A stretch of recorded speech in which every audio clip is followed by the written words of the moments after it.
It is time for a corner chat. Let's talk business with Mr. Daniel Steinman on your power station Energy 100 with myself, Elsabe Timnyani, as your hostess. And warm welcome to our listeners and, of course, to Mr. Daniel Steinman. Thank you, Elsabe. Today, Mr. Steinman, we are talking about liquidity. And I am sure there are probably a few listeners out there that does not understand what liquidity is all about. If you can just give us a short definition or an explanation of what liquidity is all about. Elsabe, if you can find that person who understands liquidity, you must please direct him or her to me, because I also cannot understand. You of all people. And what I understand the least is what's been happening the last 4 months. Mm-hmm. And it's really mind-boggling, but in the sense that there's this I see this anomaly. And I apply my mind in all directions, and I crunch the numbers, and I make big, impressive calculations, and it doesn't make sense. Okay. And the reason is liquidity is very high. It's the terminology that we use, we would say it's loose. Okay. So in simple terms, it means that we are awash in liquidity. Okay. And if I say we, by that, unfortunately, I do not mean you and me, every Namibian, because I am certainly not awash in liquidity. I don't know about you. Definitely not. Yeah. But the banking system is flowing over. It's exploding with liquidity. And I'm going to venture a few opinions during the course of our talk on why I think this is the case. I can fairly accurately tell you and the listeners, and I can indicate this with statistics and with a few basic calculations, where it comes from. But why it is accumulated to such an extent, I don't know. And I think there are many people, especially at Bank of Namibia, that are also cracking their heads. Why is the liquidity so high?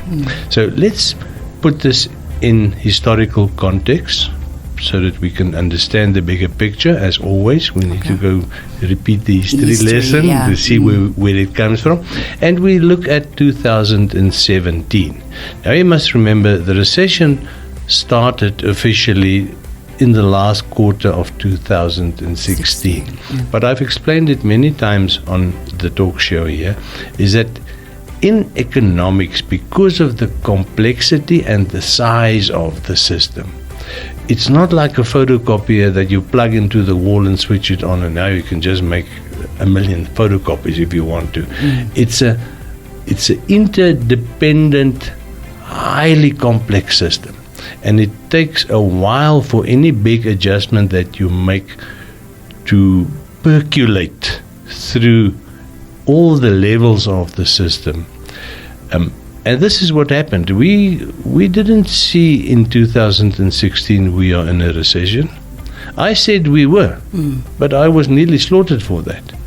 And then in the beginning of 2017, about 7 months after I said we are in a recession, guess what happened? February 2017, banking liquidity went negative. No funding available in the banking system. And it stayed negative for weeks on end. You know, throughout 2017, banking liquidity was precarious. There's no other way to put it, you know. I think, well, actually, I can't tell you who it is, but one of the MDs made the remark to me where she said, I think we must just shut the bank down for 6 months and go home, and then come back after 6 months and see if there's somewhere some money available. It was really bad. It is, and if you're not in the banking circles, you don't know this. You know, I mean, you and I, we go to the ATM, we put in the card, we draw $500, and that's it. The system works according to our opinion. But the extreme conditions, I almost want to refer to it as duress, under which the banks operated in 2017 to enable you and I to go to the ATM and draw $500. That we will not know, but it was very heavy. So 2018, 2019, it started coming around slowly. I don't think in the second half of 2018 we had negative liquidity spells again, but it was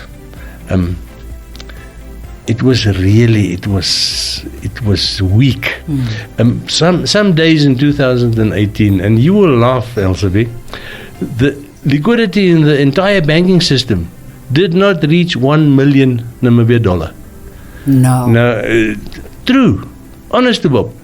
And if your liquidity is that low, you almost at break even, it means that in practice you are again negative. So it took the better part of 2 years to sort of stabilize. And then in 2019 it started becoming more loose, and we were all breathing and sighing and say, Gott sei Dank, there's a little bit of money in the system again. Yeah. And then as we went into 2020, COVID struck. So just when we were at the tipping point expecting liquidity to improve, or actually, you must remember, liquidity is an indication. You can see in the word liquidity, liquid, the flowing of money. Is the money available to flow or not to flow? So the liquidity figure, theoretically, it's an indication of the potential of the banking system. But it is not yet actualized. And this is what I will talk about in the second part of our talk, is you take this figure, which is a figure on paper, but you have to translate it to business or to the economy. Okay. And that didn't happen. Okay. So let's just quickly go for a short break.